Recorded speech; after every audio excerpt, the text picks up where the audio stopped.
प्रणाम।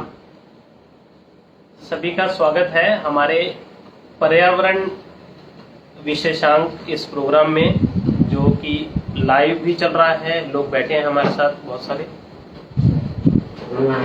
जो कि लाइव चल रहा है क्रॉसिंग रिपब्लिक गाजियाबाद में। इसके साथ ही फेसबुक लाइव भोगवान टीवी पर यह प्रोग्राम चल रहा है और जूम का लिंक भी शेयर किया गया है। जिन जिन लोगों ने इच्छा जाहिर की, सभी लोग हमारे साथ जुड़ चुके हैं। और मेरे साथ हैं प्रोफेसर अग्रवाल, हमारे क्लाइमेट मैन के नाम से मशहूर पर्यावरण विशेषज्ञ। मैं हूं पंकज अग्रवाल, पेशे से मैं एक टेक्नोलॉजिस्ट हूं और इसके साथ ही 5 सीड नेचुरोपैथ हूं और आरोग्य भारती हरियाणा प्रांत का मैं पर्यावरण विभाग का प्रमुख हूं। मोदी जी ने 5 जून 2022 को एक प्रोग्राम शुरू किया था, lifestyle for environment, life movement के नाम से। इस प्रोग्राम का उद्देश्य था एनवायरनमेंट, हमारे जो पोल्यूशन हो चुका है, जो अपने पर्यावरण को कैसे हम लोग ठीक कर सकें, उसके लिए लाइफस्टाइल कैसी हो, इसके ऊपर यह मूवमेंट था। इसके साथ ही यूनाइटेड नेशन ने भी एक UNEP नाम से प्रोग्राम शुरू किया था, यूनाइटेड नेशंस एनवायरनमेंट प्रोग्राम के नाम से, जिसका उद्देश्य था सभी को एनवायरनमेंट के बारे में जागरूक करना, इस बारे में एक अवेयरनेस फैलाना कि हमें किस किस तरह के नुकसान हमारे एनवायरनमेंट को हो रहे हैं, उनका रीजन क्या है और उनसे कैसे बचा जा सकता है। इसमें ज्यादातर उन्होंने प्लानिटरी क्राइसिस जिसको बोला जाता है, यानी कि जो हमारे इस ग्रह पर एनवायरनमेंट की वजह से, क्लाइमेट चेंज की वजह से क्या क्या नुकसान, क्या क्या मुसीबतें आ रही हैं, वो देखना। जो अलग अलग तरह की विभिन्न तरह की प्रजातियां विलुप्त हो रही हैं, उन सब का एनालिसिस, उन सब की प्रोटेक्शन, और पॉल्यूशन और वेस्ट क्या है, इन सब के ऊपर उन्होंने अवेयरनेस फैलाने के लिए इस प्रोग्राम को 1972 में स्टार्ट किया था। प्रोफेसर अग्रवाल जी हमारे साथ जुड़े हुए हैं। 2009 में विज्ञान भवन नई दिल्ली में एक इंटरनेशनल कॉन्फ्रेंस हुई थी एनवायरनमेंट के ऊपर, जिसमें प्रोफेसर अग्रवाल ने स्पेसिफिकली जीरो एमिशन टेक्नोलॉजी के बारे में बताया, लोगों को अवेयर किया कि कैसे हम लोग जीरो एमिशन मोड में, यानी कि हम एक ऐसी स्थिति में पहुंच जाएं कि पर्यावरण को नुकसान ही ना पहुंचाएं, तो उसकी रिकवरी अपने आप होनी स्टार्ट हो जाएगी। बाकी इस बारे में और डिटेल हम जानेंगे प्रोफेसर अग्रवाल जी से। प्रोफेसर अग्रवाल जी हमारे साथ हैं जी, प्रणाम। हम चाहेंगे आप हमारे दर्शकों के लिए ये जो मोदी जी की जो लाइफस्टाइल फॉर एनवायरनमेंट मूवमेंट है, इसके ऊपर आप कुछ बताएं कि कैसे हम लोग पर्यावरण को समझ सकते हैं, पर्यावरण में क्या क्या शामिल है और कैसे वो प्रदूषित हो रहा है, प्रदूषण क्या है और कैसे उससे बचा जा सकता है। जी देखो, मोदी जी ने जो कार्यक्रम शुरू किया वो बहुत ही इंटरेस्टिंग है। अभी तक जो लोग बात करते थे, जैसे UN के प्रोग्राम के बारे में बताया है पंकज जी ने, कि अवेयरनेस करनी है। अवेयरनेस प्रोग्राम चलाया था उन्होंने, शायद 72 या 76 की बात की है इन्होंने। तो अवेयरनेस का एक प्रोग्राम 72 से चल रहा है और आज 2022, यानी कितने साल हो गए? तकरीबन 50 साल। तकरीबन 50 साल हो गए। क्या अभी तक हमने अवेयरनेस भी नहीं क्रिएट कर पाए? ऐसा क्या कारण रहा होगा कि हम लोग अब ओनली अवेयरनेस के नाम पर भी अब तो अवेयरनेस नहीं क्रिएट कर पाए? तो इसका मतलब है कहीं ना कहीं कुछ ना कुछ इस प्रोग्राम को एग्जीक्यूट करने में कहीं पर कोई कमी है, किसी ना किसी चीज की कुछ मिसिंग है उसमें, इसलिए हम लोग इसकी अभी तक अवेयरनेस ही नहीं क्रिएट कर पाए। तो फिर अब मोदी जी ने 5 जून 2022, अभी यानी 3-4 महीने पहले जो प्रोग्राम शुरू किया, लाइफस्टाइल ऑन एनवायरनमेंट। तो ये कम से कम लाइफ से जुड़ा, इसको जैसे ये लाइफ से जुड़ा तो नेचुरली हर बंदा अपने आप ही इंटरेस्ट हो जाएगा कि यार ये मेरी लाइफ से कैसे जुड़ा हुआ है। परंतु यहां पर भी एक इशू है, और मेरे ख्याल से इशू इसलिए मेरे को लग रहा है, ये इशू मुझे नहीं पता कि बाकी किसी को लग रहा है कि नहीं लग रहा, क्योंकि 2009 में जैसा कि अभी पंकज जी ने बताया, एक इंटरनेशनल कॉन्फ्रेंस थी विज्ञान भवन में, 2009 में थी शायद, या 11 में थी, मुझे पता नहीं है, वो देख सकते हैं आप। इंटरनेशनल क्लाइमेट चेंज के ऊपर कॉन्फ्रेंस थी एक, और उसमें एक सब्जेक्ट था जीरो एमिशन, और उसके ऊपर मेरा जो लेक्चर था, मतलब वहां पे पूरे ग्रुप बैठा था, ग्रुप में बैठा था, तो एक मेरा भी उसमें थोड़ा सा कंट्रीब्यूशन था। मुझे भी बताने के लिए कहा गया था कि आप इस बारे में क्या बताते हैं टेक्नोलॉजी के एंगल से। बाकी सब तो सोशल एक्टिविस्ट थे और सोलर एनर्जी वगैरह के एक्सपर्ट थे, मेरे को टेक्नोलॉजी के एंगल से जीरो एमिशन के ऊपर कुछ चर्चा करने के लिए कहा गया था। तो उस पर जब मैंने उनको कहा कि आप जीरो एमिशन की बात करते हैं, जो कि पॉसिबल नहीं है, जीरो एमिशन पॉसिबल ही नहीं है। It can be a different kind of emission everywhere, but zero emission is not possible practically. It's not possible. और जीरो वेस्टेज की बात करते हैं लोग, तो जीरो वेस्टेज पॉसिबल है ही नहीं, बिकॉज जिंदगी में actually speaking there is nothing called wastage. Wastage नाम की प्रकृति में कोई चीज है ही नहीं, नेचर में वेस्टेज नाम की कोई चीज एग्जिस्ट ही नहीं करती है। नेचर का रिसाइकलिंग का प्रोसीजर इतना परफेक्ट है कि उसमें वेस्टेज है ही नहीं सकती। आप देख लो, कोई भी चीज को छोड़ करके देख लो, तो आपको लगता है वेस्ट है वो, तो वो वेस्ट वो एग्जिस्ट कर ही नहीं सकती, वो अपने आप ही रिसाइकिल हो जाएगी, ऑटोमेटिकली रिसाइकिल हो जाएगी। टाइम ड्यूरेशन जरूर अलग अलग हो सकता है। तो जैसे प्लास्टिक के बारे में अभी बोलते हैं कि बहुत साल तक वो पड़ा रहता है, वो रिसाइकिल भी नहीं हो पाता। करेक्ट। तो अब हमें उसको हम अपने आप तो रिसाइकिल कर सकते हैं ना। See why do you want to leave it for recycling by the nature? You can do it yourself. तो उसमें प्रॉब्लम क्या है?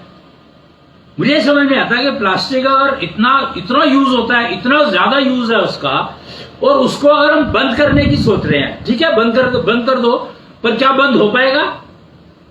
क्यों? क्योंकि आज की तारीख में जितने भी आप इलेक्ट्रॉनिक सिस्टम बना रहे हो, कंट्रोल सिस्टम्स, हर चीज बिना इसके बन ही नहीं सकता। तो कैसे आप बंद कर दोगे? बंद कर ही नहीं सकते।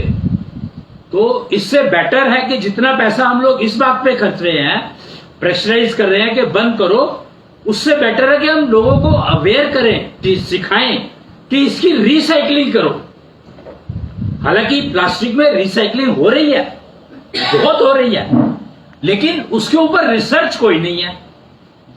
अगर हम रिसाइकिल प्रोडक्ट्स के ऊपर रिसर्च करना शुरू करें, तो मेरे ख्याल से तो प्लास्टिक से ज्यादा वंडरफुल चीज कोई मिलेगी नहीं आपको।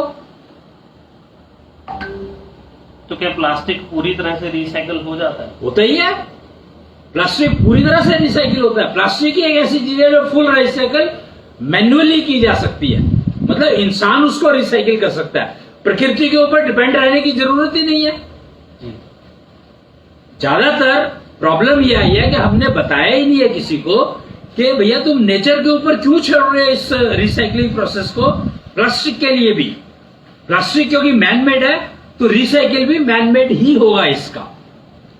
अदरवाइज नेचर में हर चीज की रिसाइकलिंग पॉसिबल है, होती है ही। सिर्फ फर्क क्या है प्लास्टिक के रिसाइकलिंग में? फर्क क्या है कि आपको प्लास्टिक जो रिसाइकिल जो प्लास्टिक होता है उसमें, क्योंकि उसके ऊपर रिसर्च नहीं कोई की गई, तो इसलिए हमें लगता है कि वो पहले जो है थोड़ा पतला था, उसका माइक्रोन में थिकनेस थी, फिर थोड़ा कलर बदल गया उसका और मोटा हो गया थोड़ा सा, तो वो भारी हो गया कुछ उसमें, मतलब रिसर्च नहीं है बेसिकली। अगर हम उस पर रिसर्च करें तो उससे बहुत सारे प्रोडक्ट ऐसे बन सकते हैं जो कि आपके इंजीनियरिंग गुड्स में यूज होंगे। अभी तक हम लोगों ने इसके ऊपर काम ही नहीं किया कभी। तो दो चीजें आप एक मान लो, इस बात को एक्सेप्ट कर लेंगे तो बहुत सुखी रहेंगे कि zero emission not possible and zero wastage not possible, but zero rejection is possible. You understand what I am saying? See there are three things. One is emission, धुआं निकल रहा है, नुकसान कर रहा है पोल्यूशन को, पर्यावरण को नुकसान कर रहा है। धुआं निकल रहा है, पर्यावरण को नुकसान कर रहा है, तो उसको हम जीरो करने की कोशिश कर रहे हैं। जीरो एमिशन का मतलब ये हो रहा है जी। ठीक है। दूसरा, जीरो वेस्टेज का मतलब हो रहा है, वेस्टेज जीरो कभी हो सकती है क्या? पॉसिबल ही नहीं है, प्रैक्टिकली पॉसिबल नहीं है किसी भी चीज में कि जीरो वेस्टेज हो जाए, नॉट पॉसिबल। तो जो चीज पॉसिबल ही नहीं है, इस बात को समझ लो और उसके ऊपर एफर्ट्स क्यों करो। जीरो एमिशन जो पॉसिबल ही नहीं है तो उसके ऊपर एफर्ट्स क्यों करो।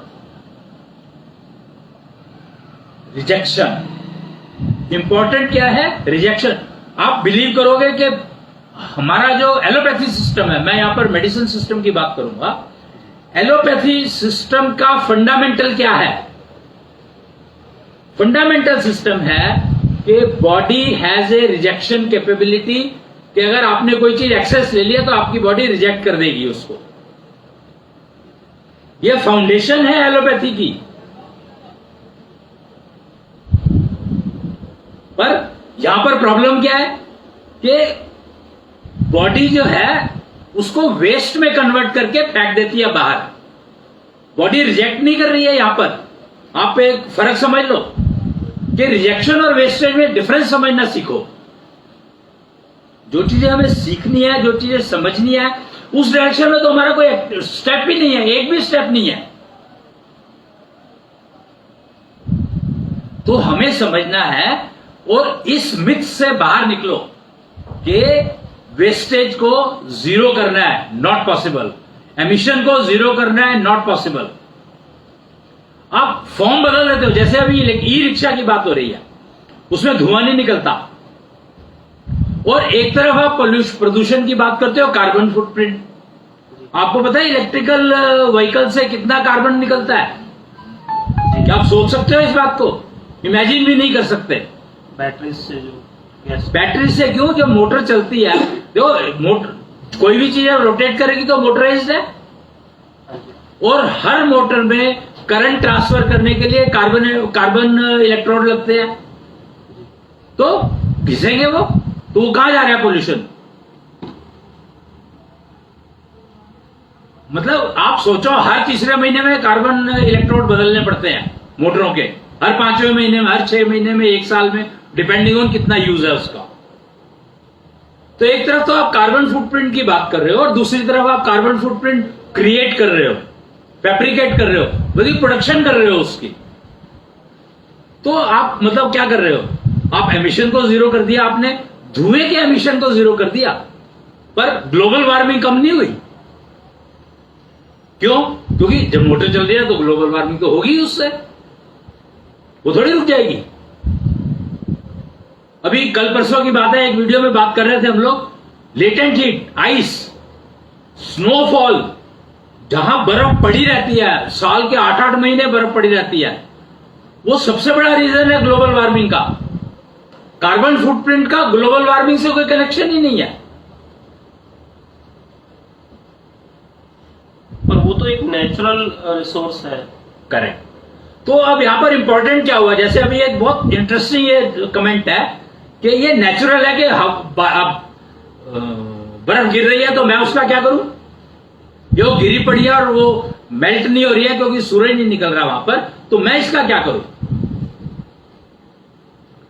नेचुरली हम उसका कुछ नहीं कर सकते।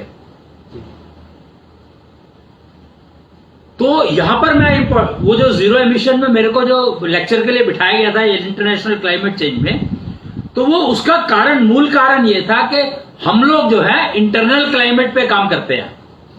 इंटरनल क्लाइमेट का मतलब the inner climate of the living person, living beings I am talking about. 84 lakh योनियां कही गई हैं। एक बीज से एक पेड़ बनता है जो कि लाखों फल देता है। मनुष्य योनि 2 है सिर्फ, एक स्त्री और एक पुरुष, और क्वांटिटी कितनी है उनकी? 1000 करोड़।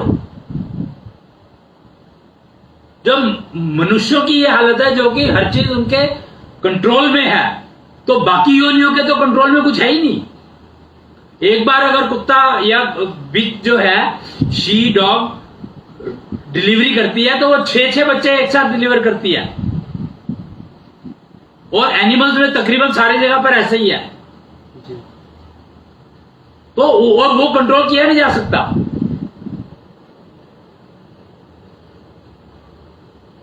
ह्यूमन बीइंग्स में सब कुछ कंट्रोल किया जाता है, उनको तब भी वो 1000 करोड़ हो गए। अब यहां पर बड़ी सिंपल सी बात है कि वो कहते हैं मनुष्य जन्म बहुत मुश्किल से मिलता है, इसका उपयोग करो, बल्कि इसका सदुपयोग करो। उपयोग तो हो ही जाएगा, पर इसका सदुपयोग करो। इसका सदुपयोग है क्या? तो बड़ा सिंपल सा लॉजिक है कि इसका सदुपयोग है कि भैया अपने बीमारी बाहर मत फैलाओ। अपनी बीमारी मतलब अपना पोल्यूशन बाहर फैला रहे हो। तुम कर क्या रहे हो? यही तो कर रहे हो, अपना पोल्यूशन बाहर फैला रहे हो। अभी मैंने एक मूवी देख रहा था, परफ्यूमरी के नाम से एक मूवी है, उसमें परफ्यूम्स के बारे में बताया गया। परफ्यूम्स, वो मूवी बिल्कुल क्लियर कट बता रही है कि एक बच्चा पैदा हुआ, उसके पेरेंट्स उसको झेल नहीं सकते थे क्योंकि उसमें बहुत ही ज्यादा दुर्गंध आती थी। पैदा होते ही मां उसको गोद में नहीं ले सकती थी, तो उसको पाला तो उन्होंने जरूर, लेकिन उसको रोकने के लिए कि उसकी स्मेल नाक में ना जाए, वो परफ्यूम यूज करते थे। तो उनके जो फादर थे वो शायद कोई केमिस्ट या कुछ तो थे, तो वो डेवलप कर रहे थे ऐसी परफ्यूम्स जिससे उसका जो दुर्गंध है वो दुर्गंध नाक तक ना पहुंचे, या उसकी जो दुर्गंध है उसको किस तरह से खत्म किया जा सके, उसके ऊपर रिसर्च कर रहे थे वो। अभी 4-5 दिन पहले आप देख सकते हो, मेरे ख्याल से नेटफ्लिक्स पे थी। तो परफ्यूम्स का काम क्या है? आपके अंदर जो आपकी जो दुर्गंध है उसको दूर करे। और आपके अंदर दुर्गंध आई कहां से? नेचुरली आपके अंदर इंटरनल क्लाइमेट खराब। भाई प्रदूषण से क्या आता है? जब बाहर जा रहे हो प्रदूषण है तो आपको कैसे पता लगता है? दुर्गंध आती है तभी तो पता लगता है आपको कि पोल्यूशन है। अगर दुर्गंध नहीं है तो आपको पता ही लगेगा पोल्यूशन है नहीं है। ये डिओड्रेंट और जितने भी चले हैं ये इसीलिए चले हैं कि जो दुर्गंध है बॉडी की वो दब जाए, नाक तक ना पहुंचे। करेक्ट। तो अब दबने से क्या होगा? वो दुर्गंध तो आ ही रही है ना, उसके ऊपर आपने एक और चीज लगा दी। दुर्गंध के ऊपर एक सुगंध लगा दी, सोपट। तो दुर्गंध आई नहीं, पर दुर्गंध गई तो नहीं कहीं पर, वो तो है तो वहीं पर, वो तो अपना काम कर ही रही है। तो वही सिचुएशन पर्यावरण प्रदूषण की है कि तुम कुछ भी कर रहे हो और वो वैसा का वैसा पड़ा है, तो वो तुमने उधर जाना छोड़ दिया। चलो मान लो एक बहुत ज्यादा कूड़े का ढेर लगा हुआ है, तुम लोगों ने वहां पे जाना छोड़ दिया, पर वो तो एमिट करेगा ही। जब तक वो रिसाइकिल नहीं हो जाता तब तक तो वो रहेगा ही ना, वो कहीं जाएगा थोड़ी। तो बेटर ये है कि रिसाइकलिंग पर, तो बेटर ये है कि हम अपने दुर्गंध को रिसाइकिल करें, बजाय उसको दबाएं, छुपाएं। और उसी को इंटरनल क्लाइमेट कहा गया है। इंटरनल क्लाइमेट और है ही कुछ नहीं।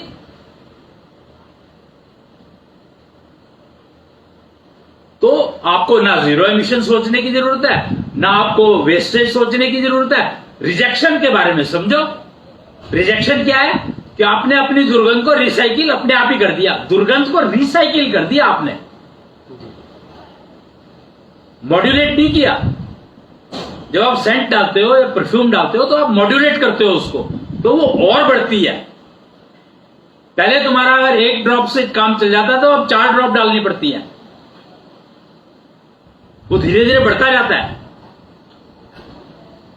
लेकिन अगर आप उसको अपनी बॉडी में ऐसा सिस्टम डेवलप कर लो कि वो आपकी दुर्गंध को रिसाइकिल कर दे, तो सुगंध में कन्वर्ट करे या ना करे, पर दुर्गंध को खत्म कर दे। पर ये एक पार्ट हो गया उस प्रॉब्लम का जिसके बारे में हम डिस्कशन कर रहे हैं। ज्यादातर एनवायरनमेंट में जैसे ओजोन परत में एक छेद हो गया, या बहुत सारी प्रजातियां विलुप्त हो रही हैं, या कूड़े के ढेर लगे हुए हैं बहुत ज्यादा। तो ये सब भी आज की डेट में जो पर्यावरण से जो ओवरऑल एक समझ बनती है वो इन सब के ऊपर बनती है कि देखने में दुनिया बहुत सुंदर हो जाए, कूड़ा ना हो, हवा बहुत साफ हो। तो उसके लिए सबसे पहले आपको अपनी नाक ठीक करनी पड़ेगी। अगर आप अपनी नाक ठीक कर लो तो आपको पॉल्यूशन नुकसान नहीं देगा, पहली बात। दूसरी बात यह है कि फिर आपका दिमाग काम करने लगेगा कि इस पॉल्यूशन को मैं रिसाइकिल कैसे करूं। आपको ध्यान देना है पॉल्यूशन के रिसाइकलिंग पर, वेस्टेज को जीरो करने पर नहीं देना है आपको, आपको एमिशन जीरो करने पर नहीं देना है। तो आप कम से कम ये शुरू करो कि जो पोल्यूशन ऑलरेडी है उसको खत्म करने की बजाय या उसके बारे में सोचने की बजाय मैं और जोड़ू ना उसमें। सबसे पहला स्टेप ये होना चाहिए कि आप उसको जोड़ना बंद करो, उसको अपने और कंट्रीब्यूशन बंद करो। जी, आपकी बात से अभी मुझे ध्यान आया, शायद अहमदाबाद में या कहां पर कोई एक नदी रिवाइव की है अभी इन्होंने। हाँ जी। तो उसमें यही किया गया कि बजाय उस पानी को, उस जो गंदा पानी नदियों में गिरता था, बजाय उसको रोकने के, क्योंकि फिर वो कहीं और गिरेगा, करेक्ट, उसको एक ट्रीटमेंट प्लांट लगाकर उसको इस लायक बनाया गया कि उसको वापस से सिटी में सप्लाई के लिए डाला गया। एग्जैक्टली तो वो देखिए उस प्रोसीजर पे ऑलरेडी चलना शुरू हो गए हैं, लोग चल रहे हैं, लेकिन वो स्पीड बहुत स्लो है, बहुत स्लो है, बहुत स्लो है कि नदियों का चलो तुमने रोकना शुरू कर दिया, पर अपना कंट्रीब्यूशन को कौन रोकेगा? व्हीकल कंट्रीब्यूशन को कौन रोकेगा? और जो एनिमल्स के थ्रू हो रहा है उसको कौन रोकेगा? ओजोन की अभी आपने बात करी कि ओजोन में छेद हो गया, ओजोन की छेद को कौन रोकेगा? वो नदियों के पोल्यूशन कम करने से थोड़ी रुक जाएगा। ओजोन के छेद होने का कारण तो समझो। अभी जो ये नदियों वाली जो बात कही आपने, ये जो बात हो रही है, ये हो रही है पोल्यूशन को, जो एग्जिस्टिंग पोल्यूशन है, कार्बन फुटप्रिंट को कम करने की। जी। जो सोलर एनर्जी यूज करी जा रही है वो क्या कर रही है? कार्बन फुटप्रिंट को कम कर रही है। बेसिक एम जो चल रहा है, आप अगर न्यूज़पेपर कोई भी उठा करके देख लो या कोई भी गवर्नमेंट की चर्चा देख लो, उसमें एक ही बात हो रही है कि हम कार्बन एमिशन को जीरो करना चाहते हैं। देख लो, आप कहीं पर भी देख लो, वो कार्बन एमिशन तो है ही नहीं। हम कार्बन एमिशन के पीछे पड़े हैं, जो कि है नहीं, बल्कि हम बढ़ा रहे हैं एक्चुअली, उसको देखा जाए तो। कार्बन एमिशन है नहीं, इससे आपका क्या मतलब? कार्बन डाइऑक्साइड का एमिशन है, कार्बन का एमिशन नहीं है। फर्क है कार्बन एमिशन में और कार्बन डाइऑक्साइड के एमिशन में फर्क है। कार्बन डाइऑक्साइड का जो एमिशन है उसको तो यूज किया जा सकता है, पर ये जो केमिकल निकल रहे हैं या बड़ी बड़ी स्टील लोहे प्लांट हैं या इस तरह के जो प्लांट्स हैं, उनसे जो वेस्टेज निकल रहा है वो कार्बन नहीं है, वो तो रीयूज हो जाता है। सारा स्टील प्लांट का स्लैग, अभी गडकरी जी का एक मैं वो सुन रहा था भाषण, उन्होंने स्टील का जो स्लैग निकलता है, जो वेस्ट निकलती है, उसको रोड बनाने में यूज कर लिया और उसकी लाइफ भी 5 साल हो गई। जो पहले 1 साल में रिपेयर करनी पड़ती थी, उसकी लाइफ 5 साल बढ़ गई। तो उसको रिसाइकिल कर लिया, एमिशन तो हुआ। वेस्टेज तो जीरो हो ही नहीं सकती ना, एमिशन नहीं हुआ, वो वेस्टेज थी। सी, एमिशन और वेस्टेज में फर्क है। जो एमिशन हुआ वो हुआ ग्लोबल वार्मिंग। स्टील जब प्रोड्यूस करते हैं तो ग्लोबल वार्मिंग का एमिशन होता है। जो गैस निकलती है, हाँ, गर्म गैस निकलती है, टेम्परेचर इतना बढ़ाया जाता है। लेकिन जो स्लैग है वो वेस्टेज है, बाई प्रोडक्ट है वो। एक्चुअली हम लोग वेस्टेज कह देते हैं, वो बाई प्रोडक्ट है एक्चुअली। वो बाई प्रोडक्ट का यूज करो। हमें अभी तक बाई प्रोडक्ट का कंसेप्ट नहीं पता। इमेजिन कि मैं आपको यहां पे बड़ा छोटा सा एग्जांपल देता हूं कि क्या हुआ। हम लोग एक्चुअली रिजेक्शन कंट्रोल पे काम करते रहे हैं सारी उम्र। तो एक फैक्ट्री में कुछ काम चल रहा था और उन्होंने कहा, सर हमारी मशीन में ना ये प्रॉब्लम आती है, कुछ प्रॉब्लम आती है। तो मैंने कहा ठीक है, मैंने स्टडी किया उसको, तो मैंने देखा भाई प्रॉब्लम किस वजह से आती है, वो रूट कॉज देखा, उसके हिसाब से सेंसर डेवलप किया और मशीन पर लगा दिया। तो उससे उनकी रिजेक्शन कम हुई, वेस्टेज कम नहीं हुई, मैंने वेस्टेज के ऊपर कोई काम नहीं किया, मैंने सिर्फ उनकी रिजेक्शन को कम किया। पहले उनके दिन में 1000 पाइप खराब हो जाते थे, 10,000 पाइप बनाते थे तो 1000 पाइप खराब हो जाते थे, और हमारा सिस्टम लगाने से वो 1000 की बजाय 100 पाइप रह गए, 100-125 पाइप रह गए खराब होने। जो भी बनाते थे वो एंटीना बनाते थे, कोलैप्सिबल एंटीना जो गाड़ियों पे लगते हैं, तो 10% रिजेक्शन कम रह गई उनकी, 90% रिजेक्शन कम हो गई। पर वेस्टेज कैसे कम नहीं हुई? वेस्टेज तो जो, क्योंकि वो तो मटेरियल खराब है तो तुम्हारा तो वो वेस्टेज हो गया ना। सी, रिजेक्शन का मतलब है तुम्हारा प्रोडक्ट ठीक नहीं बना, वेस्टेज का मतलब है कि तुम्हारा मटेरियल खराब आया था तो वो खराब हो गया, वो काम ही नहीं करा उसने, मशीन और खराब कर दी। वेस्टेज को समझना है ना तो बड़ा आसान है कि आप देखो, आप कोई भी प्लास्टिक की चीज देखो तो उसमें आपको एक छोटा सा वो नजर आएगा, गोला सा नजर आएगा। बाल्टी उठा के देखो तो उसके सेंटर में एक छोटा सा गोला नजर आएगा जी। वो गोला क्या है? वो जिस डाई में वो बनता है वहां से उसको कट करते हैं actually। तो वो वहां पर इतना बड़ा पीस जो है फालतू निकलता है जिसको काटना पड़ता है, वो वेस्ट है। तो वेस्टेज है। तो वेस्टेज को समझो, तो वो रिजेक्शन नहीं है। ऐसे तो जितनी भी अभी ये CNC मशीन्स हैं ये तकरीबन घिस कर बॉडी बनाती हैं, जैसे मोबाइल, तो वो कार्बन एमिशन है और वो वेस्टेज है जितना भी वो नेचुरली, वही कार्बन एमिशन है। तो कार्बन फुटप्रिंट कम करने की बजाय कार्बन डाइऑक्साइड को रिसाइकिल करने की प्रोसीजर शुरू करो, तो आपका बहुत काम हो जाएगा, बहुत ही। और इमेजिन, कार्बन डाइऑक्साइड बहुत महंगी बिकती है, हमने यहां पर इस तरह की इंडस्ट्री लगाने के लिए कुछ वो ही नहीं किया।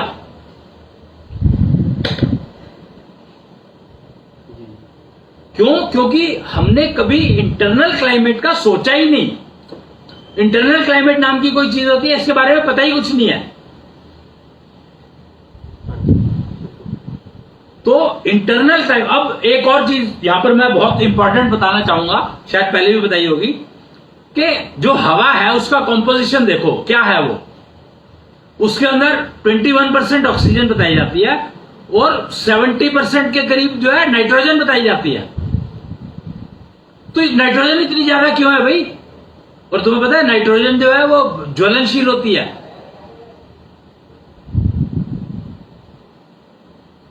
हाइड्रोजन, नाइट्रोजन को तो ठंडी गैस बोला जाता है। नाइट्रोजन ज्वलनशील होती है, मतलब उसकी लेटेंट हीट की जो मैंने बात करी। हाँ जी। आप देखो कि नाइट्रोजन डाली जाती है, कुछ क्लीनिंग प्रोसीजर है जहां पर इस तरह के केमिकल की जरूरत है, वहां पर नाइट्रोजन डाली जाती है। आप स्टडी करो ना, वो नाइट्रोजन का आप स्टडी कर लो। मतलब नाइट्रोजन के टायर्स में नाइट्रोजन डाल रहे हैं पर कूलिंग के लिए डाल रहे हैं कि वो ठंडे रहें। हाँ, तो नाइट्रोजन कूलिंग का काम भी करती होगी ना। And in addition what I am saying is, nitrogen 70% क्यों? मेरा सवाल ये है। तो नाइट्रोजन 70% इसलिए क्योंकि नाइट्रोजन जो है आपको डाइजेशन का काम करती है। आपके इंटरनल क्लाइमेट की बात कर रहा हूं मैं। अब जो आप सांस ले रहे हो उसमें आप हवा सांस में ले रहे हो, ऑक्सीजन नहीं ले रहे हो खाली। जी बिल्कुल। तो उसमें नाइट्रोजन जो है डाइजेशन का काम कर। आज की तारीख में डाइजेशन की प्रॉब्लम्स क्यों है इतनी सारी? मतलब maximum public is suffering because of indigestion. क्यों? क्योंकि वो हवा में प्रेजेंट जो नाइट्रोजन है उसका यूज करना ही नहीं आता उसको।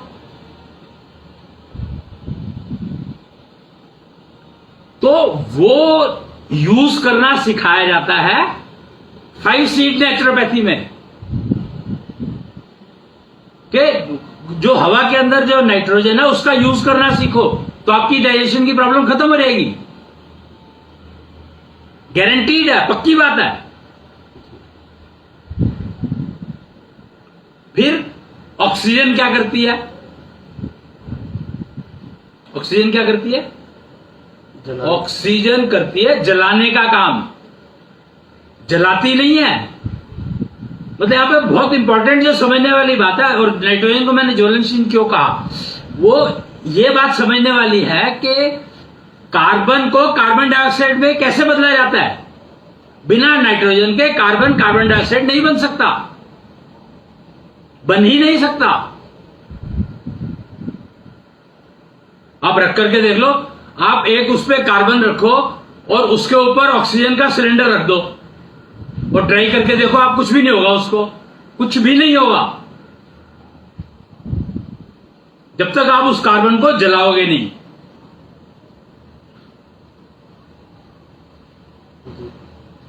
और खाली कार्बन जलेगा नहीं, जला के देख लो आप,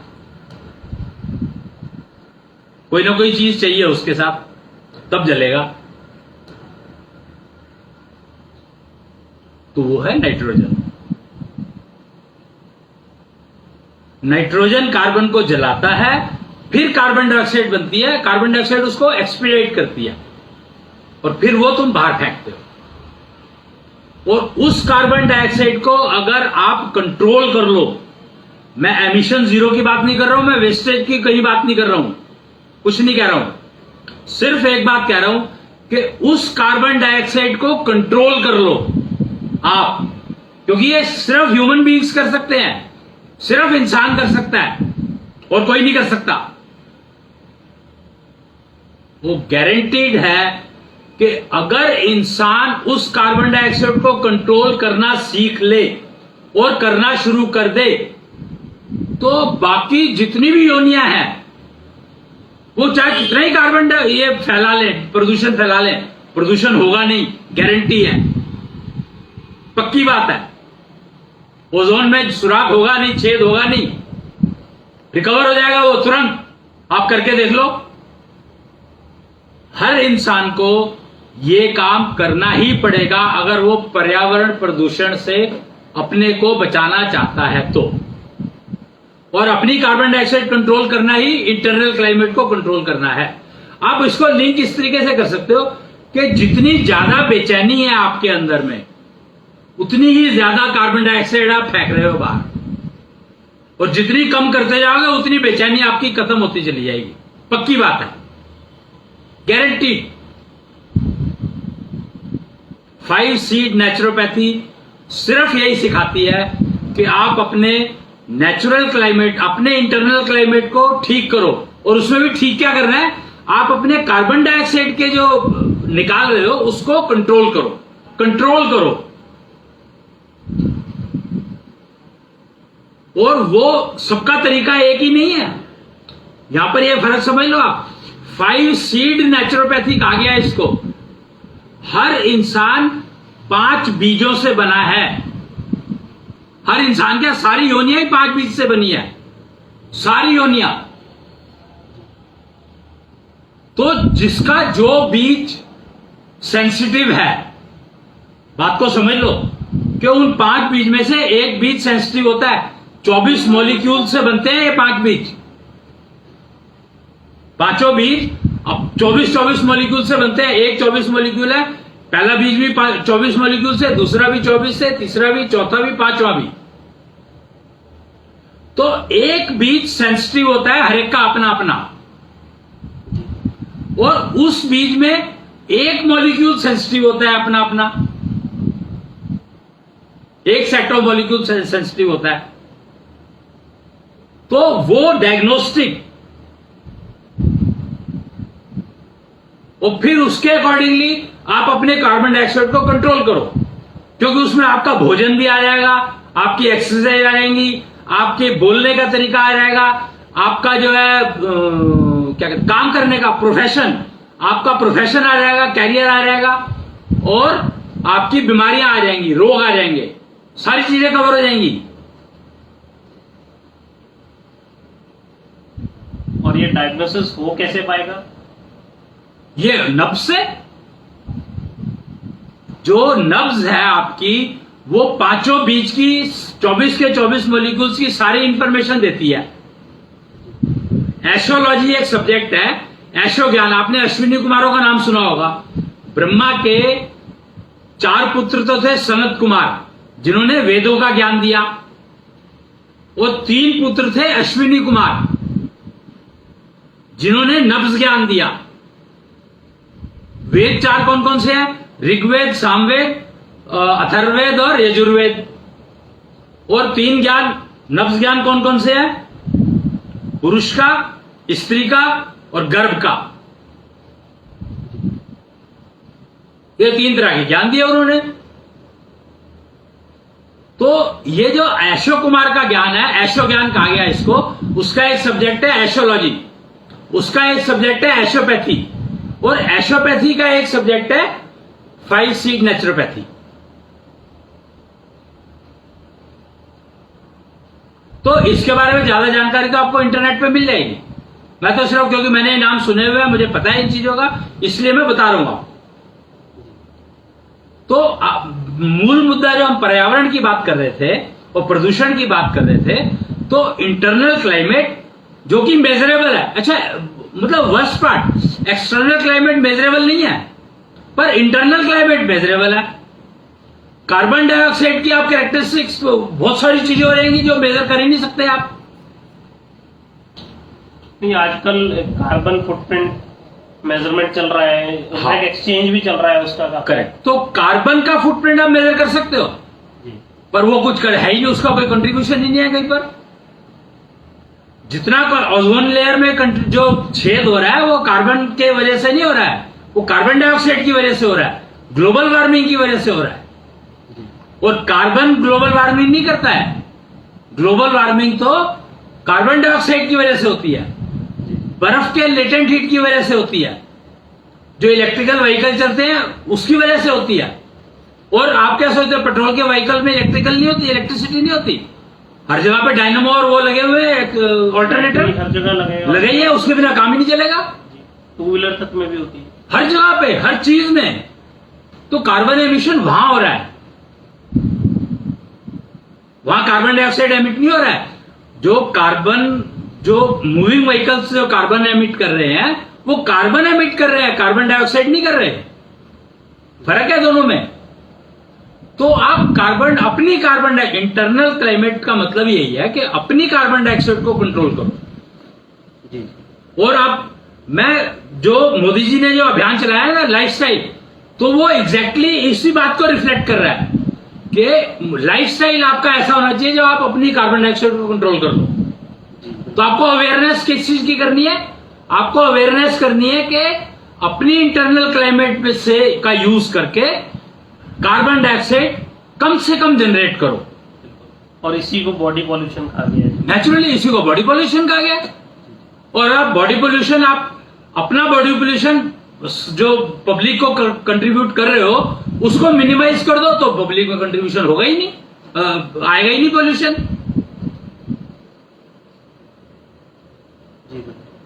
और ऐसी बहुत सी संस्थाएं हैं, हमारे पास इनवाइट आती रहती है, जो फाइटिंग बॉडी पॉल्यूशन और इन सब विषयों पे काम कर रही हैं। आरोग्य भारती भी इसी विषय पर काम कर रही है कि कैसे लोगों में ये अवेयरनेस फैलाई जा सके एनवायरनमेंट को लेकर, और कैसे एक वैचारिक प्रदूषण जो फैल गया है उससे कैसे बचा जा सके।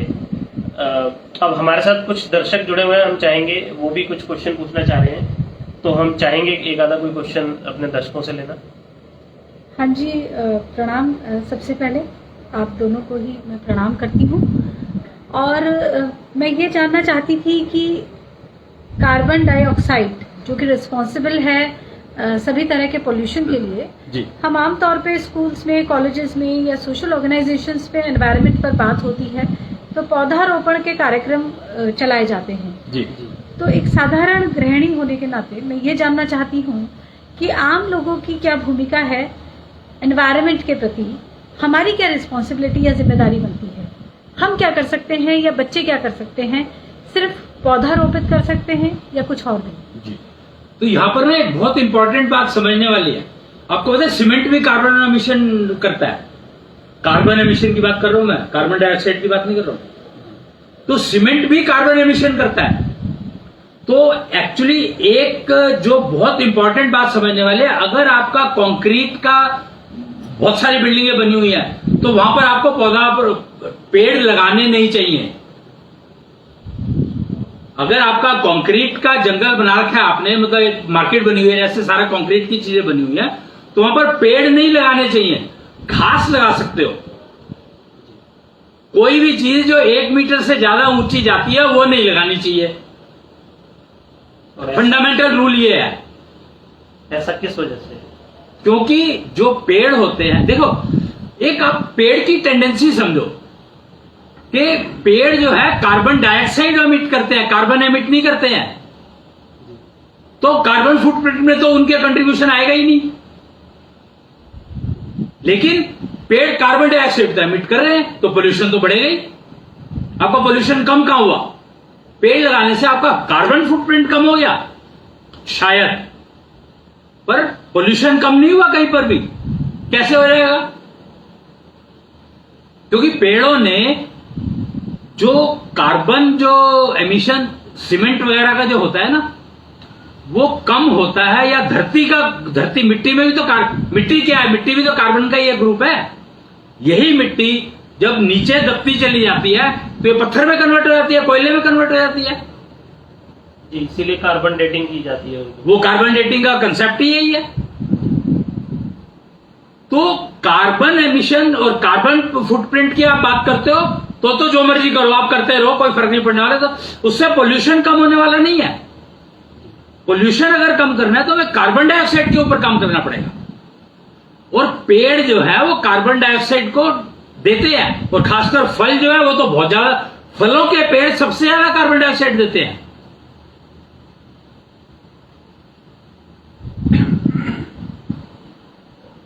और ये जो कार्बन डाइऑक्साइड है, जो हमारा जो जहां पर कंक्रीट का जंगल है, मैंने कहा कि वहां पर पेड़ नहीं लगाने चाहिए। मैंने ये नहीं कहा कि सारी दुनिया में पेड़ नहीं होने चाहिए, मैंने सिर्फ ये कहा कि जहां पर कंक्रीट का जंगल है वहां पर पेड़ नहीं होने चाहिए। वहां पर आप घास लगा सकते हो। वो है स्विट्जरलैंड की बात आती है कि स्विट्जरलैंड में उनकी मेन क्रॉप क्या है? घास। क्यों? क्योंकि वो कंक्रीट का जंगल है। तो ये है, पर स्विट्जरलैंड की प्रॉब्लम एक और दूसरी है, लेटेंट हीट, जो कि बर्फ के कारण 8 महीने वहां पे बर्फ पड़ी रहती है। तो उनको उस पर काम करना चाहिए, ना कि और किसी चीज। अगर वो ठीक कर ले तो पोल्यूशन, ग्लोबल वार्मिंग की समस्या उनके आगे खत्म हो जाएगी, पक्की बात है। कहीं ना कहीं मेरे हिसाब से जो ओजोन में जो छेद है वो भी शायद यूरोप के ही ऊपर कहीं पर है। खैर देखो, मैं इस बारे में जानता नहीं हूं क्योंकि मैंने अभी रिसर्च करी नहीं है, आपकी ज्यादा जानकारी होगी। लेकिन मैं ये कह रहा हूं कि वो छेद रिकवर हो जाएगा अगर आप कार्बन डाइऑक्साइड के एमिशन को ठीक कर ले। तो गारंटी है कि वो ओजोन का जो छेद जो भी है, जहां भी है, वो रिकवर हो जाएगा, पक्की बात है। और घास लगाने को क्यों कहा मैंने? क्योंकि घास जो है वो इतनी कम मात्रा में कार्बन डाइऑक्साइड एमिट करती है कि जो जा नहीं सकती दूर।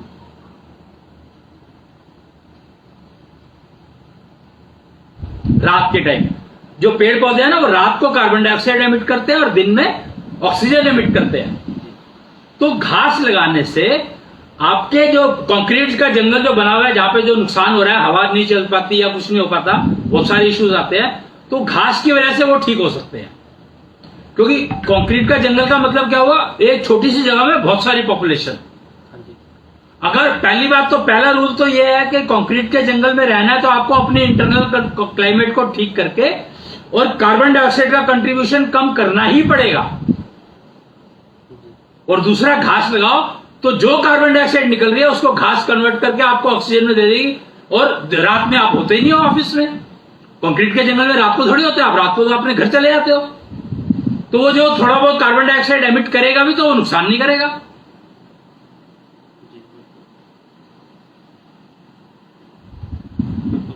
तो ये बात समझो। और फिर कुछ पेड़ ऐसे हैं, जैसे एक एग्जांपल मैं पीपल का तो मेरे को पता ही है, बाकी का ढूंढ सकते हो आप और रिसर्च कर लो ना। इसमें रिसर्च करने का कोई प्रॉब्लम ही नहीं है। चेक कर लो कौन सा पेड़ रात को ऑक्सीजन देता है। पीपल जो है 24 घंटे ऑक्सीजन देता है। तो जहां पर आप घास लगा रहे हो वहां पर एक पीपल का पेड़ लगा दो, आपकी सारी समस्याएं खत्म। तो बहुत आसान है, मतलब ठीक काम करना तो बहुत ही आसान है, बहुत सरल है।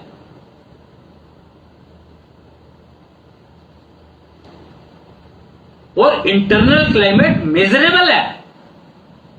इमेजिन मैं क्या कह रहा हूं कि इंटरनल क्लाइमेट मेजरेबल है, शंख टेक्नोलॉजी अवेलेबल है इसके लिए, डिजिटल शंख टेक्नोलॉजी, मीटर में बता देता है तुरंत वो कि आप ये पोजीशन है और इतनी करनी चाहिए आपको,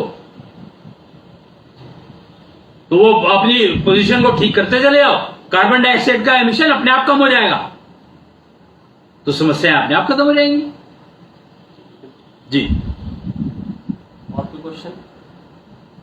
ये जो बताया है कि अपनी कार्बन डाइऑक्साइड का जो इमिशन कम कर दे, अगर मनुष्य अपना कम कर ले और इंटरनल क्लाइमेट को ठीक कर ले, तो ये क्या प्रोसीजर है, ये कैसे संभव है, कैसे इसका अवेयरनेस आ सकती है? मतलब मेरे तो ये अवेयरनेस के काम है वो अवेयर बताने के लिए। हाँ ठीक है, अवेयरनेस की बात जहां तक है तो अवेयरनेस तो मेरे ख्याल से स्वामी रामदेव ने बहुत कर दिया है प्राणायाम की कहानी सुना करके। लेकिन समस्या क्या है प्राणायाम के साथ, समस्या क्या है? प्राणायाम बहुत फायदेमंद चीज है, लेकिन किसको कौन सा प्राणायाम करना है ये कैसे पता लगेगा? किसको कौन सा प्राणायाम करना है ये कैसे पता लगेगा? तो उसके लिए ही 5 सीड एनालिसिस के आपके जो 5 बीज है, शरीर बना है जिससे, उन 5 बीज में से कौन सा बीज सेंसिटिव है वो पता करो, फिर उस बीज में कौन से सेट ऑफ मॉलिक्यूल सेंसिटिव है वो पता करो, और फिर उसके हिसाब से प्राणायाम चूज करो, तो गारंटीड है आपकी कार्बन डाइऑक्साइड कंट्रीब्यूशन कम होता चला जाएगा। और मेरे ख्याल से जहां तक अवेयरनेस की बात है तो वो तो आपस में एक दूसरे को बताकर कहीं ना कहीं कुछ चाय कैंप लगाए जाए या अपने घर में ही अपने बारे में, घर में जितने लोग हैं उनको बताएं, वो आगे और लोगों को बताएं, तो ये तो बताने से ही आगे फैलेगा। कोई मोदी जी ने अभियान शुरू किया हुआ है 5 जून से, 5 जून 2022 से ये अभियान शुरू किया हुआ है। तो जो अभियान मोदी जी ने, सरकार के हाईएस्ट अथॉरिटी ने शुरू किया है, तो इसका मतलब है अवेयरनेस की बात तो चल रही है। सिर्फ मिसिंग क्या है? मिसिंग है 5 सीड की इंफॉर्मेशन या इंटरनल क्लाइमेट की इंफॉर्मेशन। तो कहना यह भी वो अभियान चल रहा है, उसमें इंटरनल क्लाइमेट को ठीक कर लो तो आपका सारा सिस्टम ठीक हो जाएगा। तो इतनी सी बात करनी है। तो वो आपने आरोग्य भारती का नाम लिया, तो आरोग्य भारती में लोगों को ये समझाओ। जी बिल्कुल, बस सिंपल सा सोल्यूशन है। अगर उनकी समझ में आ जाता है तो समझो सारे अपने आप फैल ही जाएगा। आरोग्य भारती का मतलब ये आरोग्यता देना, किस चीज से देना जरूरी नहीं है, आरोग्यता देना इंपॉर्टेंट है। आरोग्य भारती का मतलब क्या है कि भारत को आरोग्य करना, रोग मुक्त करना। चाहे रोग मुक्त करना, प्रोसीजर कोई भी अडॉप्ट करो। बिल्कुल, तो नेचुरोपैथी से अच्छा प्रोसीजर कौन सा हो सकता है?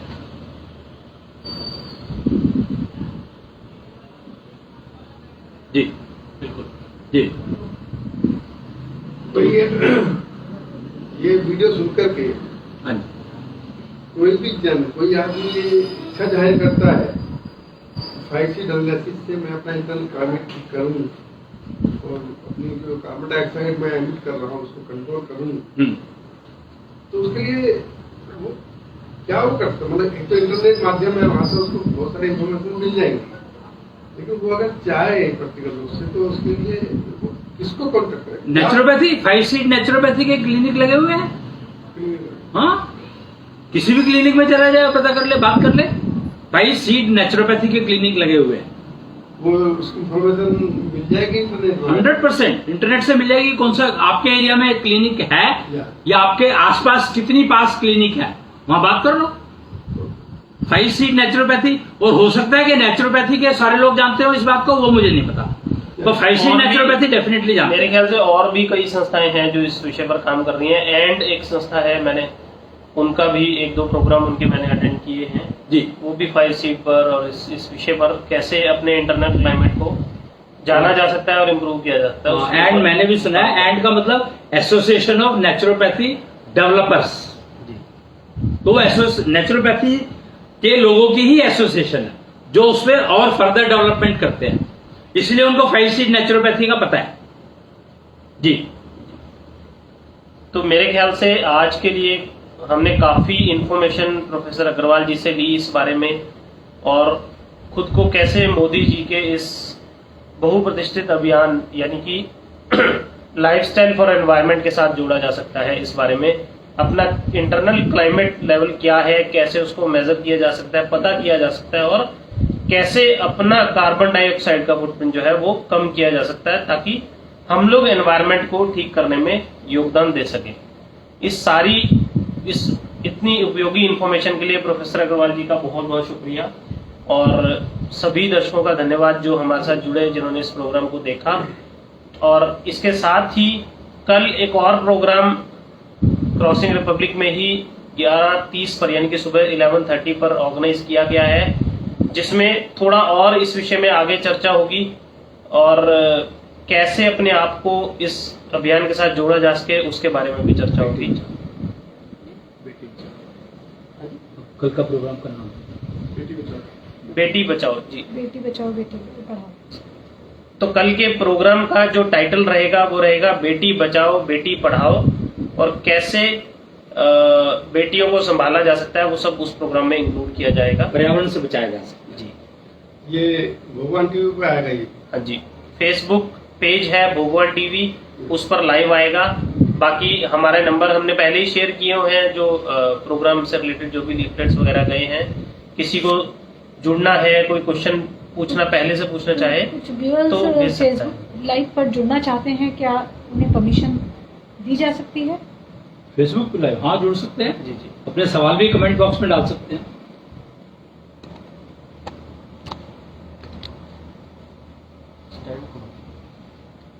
हाँ जी।